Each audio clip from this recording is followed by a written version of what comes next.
Hello ಗೆಳೆಯರೇ, welcome to S speech in Kannada channel. ಈ ಒಂದು ವಿಡಿಯೋದಲ್ಲಿ ಭಾರತದ ಸಂವಿಧಾನ ದಿನದ ಕುರಿತು 10 ಸಾಲುಗಳ ಪುಟ್ಟ ಮಾಹಿತಿ ತಿಳಿದೋಣ.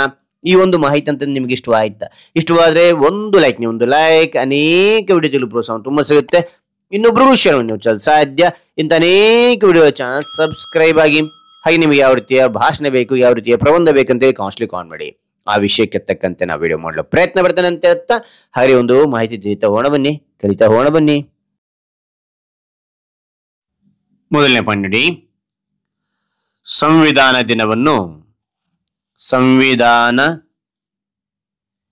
ದಿನವನ್ನು ನಾವು ಪ್ರತಿ ವರ್ಷ ನವೆಂಬರ್ 26ರಂದು ಆಚರಿಸುತ್ತೇವೆ. ಓಕೆ, ಮತ್ತೊಮ್ಮೆ ನೋಡಿ, ಭಾರತದ ಸಂವಿಧಾನವನ್ನು ಅಂತಾನೂ ಹೇಳ್ಬೋದು ಅಥವಾ ಸಂವಿಧಾನ ದಿನವನ್ನು ಅಂತಾನು ಹೇಳಿ. ಓಕೆನಾ? ಸಂವಿಧಾನ ದಿನವನ್ನು ನಾವು ಪ್ರತಿ ವರ್ಷ ನವೆಂಬರ್ 26ರಂದು ಆಚರಿಸುತ್ತೇವೆ. ಅದಾನಂತರ ಎರಡನೇ ಪಾಯಿಂಟ್, ಈ ದಿನ ಭಾರತದ ಸಂವಿಧಾನವನ್ನು ಅಂಗೀಕರಿಸಲಾಯಿತು. ಓಕೆನಾ? ಜಾರಿಗೊಳಿಸಿದ್ದು ಬೇರೆ, ಅಂಗೀಕರಿಸಿದ್ದು ಬೇರೆ. ಚೆನ್ನಾಗಿ ನೆನಪಿಟ್ಟಿರಿ ಮಕ್ಕಳೇ. ಅಂಗೀಕರಿಸಿದ್ದು ನವೆಂಬರ್ 26, ಇದನ್ನ ನಾವೇನ್ ಮಾಡ್ತೀವಿ, ಭಾರತ ಸಂವಿಧಾನ ದಿನ ಅಂತೇಳಿ ಆಚರಣೆ ಮಾಡ್ತೀವಿ. ಓಕೆನಾ? ಆಚರಣೆ ತಂದಿದ್ದು ಯಾವಾಗಪ್ಪ ಅಂದ್ರೆ ಗಣರಾಜ್ಯೋತ್ಸವ ಜನವರಿ 26 ಅಂತೇಳಿ ನಾವು ಆಚರಣೆ ಮಾಡ್ತೇವೆ. ಸಂವಿಧಾನ ಜಾರಿಗೆ ತಂದ ದಿನ ಗಣರಾಜ್ಯೋತ್ಸವ, ಅಂಗೀಕಾರವಾದ ದಿನ ಭಾರತ ಸಂವಿಧಾನ ದಿನ. ಇದನ್ನ ಕ್ಲಾರಿಟಿ ಚೆನ್ನಾಗಿರ್ಲಿ ನಿಮಗೆ. ಓಕೆ, ಈ ದಿನ ಭಾರತದ ಸಂವಿಧಾನವನ್ನು ಅಂಗೀಕರಿಸಲಾಯಿತು. ಓಕೆ, ಅದಾದ ನಂತರ ಮೂರನೇ ಪಾಯಿಂಟ್, ನಮ್ಮ ಸಂವಿಧಾನವನ್ನು ಡಾಕ್ಟರ್ BR ಅಂಬೇಡ್ಕರ್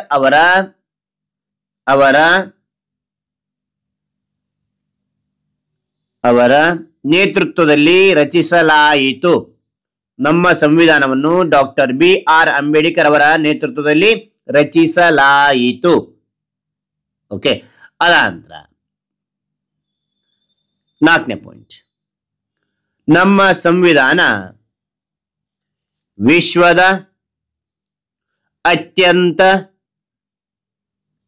ದೊಡ್ಡ ಮತ್ತು ಶಕ್ತಿಶಾಲಿ ಸಂವಿಧಾನಗಳಲ್ಲಿ ಒಂದಾಗಿದೆ. ಮತ್ತೊಮ್ಮೆ ನೋಡಿ, ನಮ್ಮ ಸಂವಿಧಾನ ವಿಶ್ವದ ಅತ್ಯಂತ ದೊಡ್ಡ ಮತ್ತು ಶಕ್ತಿಶಾಲಿ ಸಂವಿಧಾನಗಳಲ್ಲಿ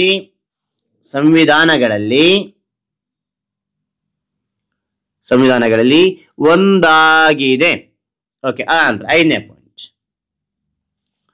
ಸಂವಿಧಾನವು ನಮ್ಮ ಹಕ್ಕುಗಳು ಮತ್ತು ಕರ್ತವ್ಯಗಳನ್ನು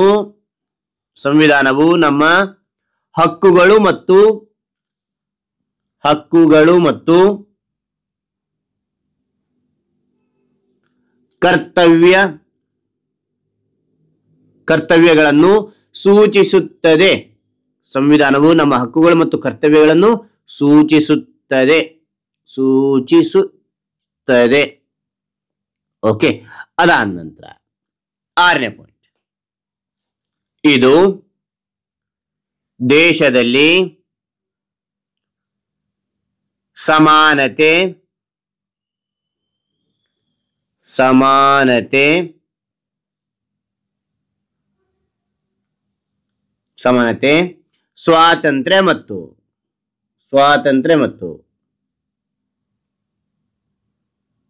ಸ್ವಾತಂತ್ರ್ಯ ಮತ್ತು ನ್ಯಾಯವನ್ನು ಕಾಪಾಡುತ್ತದೆ. ಮತ್ತೊಮ್ಮೆ ನೋಡಿ, ಇದು ದೇಶದಲ್ಲಿ ಸಮಾನತೆ, ಸ್ವಾತಂತ್ರ್ಯ ಮತ್ತು ನ್ಯಾಯವನ್ನು ಕಾಪಾಡುತ್ತದೆ. ಓಕೆನಾ? ಅದಾನಂತರ ಕಾಪಾಡುತ್ತದೆ. ಏಳನೇ ಪಾಯಿಂಟ್, ಸಂವಿಧಾನದಿಂದ ಸಂವಿಧಾನದಿಂದ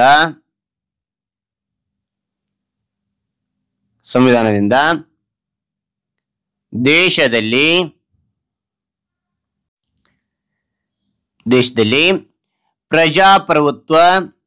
ಪ್ರಜಾಪ್ರಭುತ್ವ ಸರಿಯಾಗಿ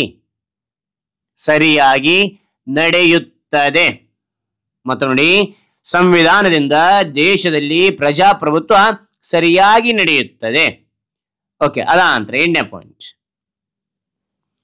ಪ್ರತಿಯೊಬ್ಬ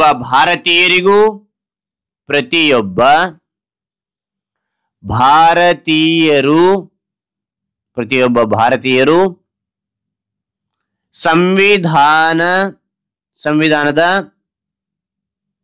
ಸಂವಿಧಾನದ ಗೌರವ ಮತ್ತು ಪಾಲನೆ ಮಾಡಬೇಕು. ಮತ್ತು ನೋಡಿ, ಪ್ರತಿಯೊಬ್ಬ ಭಾರತೀಯರು ಸಂವಿಧಾನದ ಗೌರವ ಮತ್ತು ಪಾಲನೆ ಮಾಡಬೇಕು. 9ನೇ ಪಾಯಿಂಟ್. ಸಂವಿಧಾನದ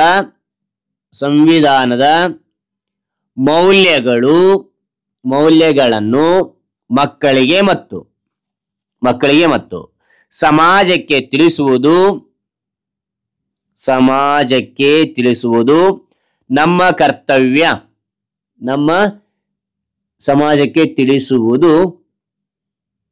ನಮ್ಮ ಕರ್ತವ್ಯ. ಮತ್ತು ನೋಡಿ, ಸಂವಿಧಾನದ ಮೌಲ್ಯಗಳನ್ನು ಮಕ್ಕಳಿಗೆ ಮತ್ತು ಸಮಾಜಕ್ಕೆ ತಿಳಿಸುವುದು ನಮ್ಮ ಕರ್ತವ್ಯ. 10ನೇ ಪಾಯಿಂಟ್. ಸಂವಿಧಾನ ದಿನವು ದೇಶ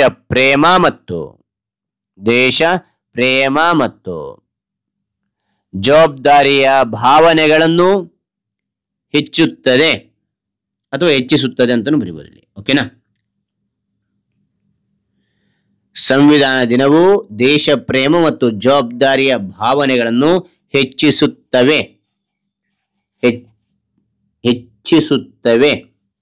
ಓಕೆನಾ? ರೈಟ್. ಹಾಗಾದ್ರೆ ಈ ಒಂದು ಮಾಹಿತಿ ಅಂತ ಇಷ್ಟವಾದ್ರೆ ಒಂದು ಲೈಕ್, ಅನೇಕ ವಿಡಿಯೋದಲ್ಲಿ ಪ್ರೋತ್ಸಾಹ ತುಂಬಾ ಸಿಗುತ್ತೆ.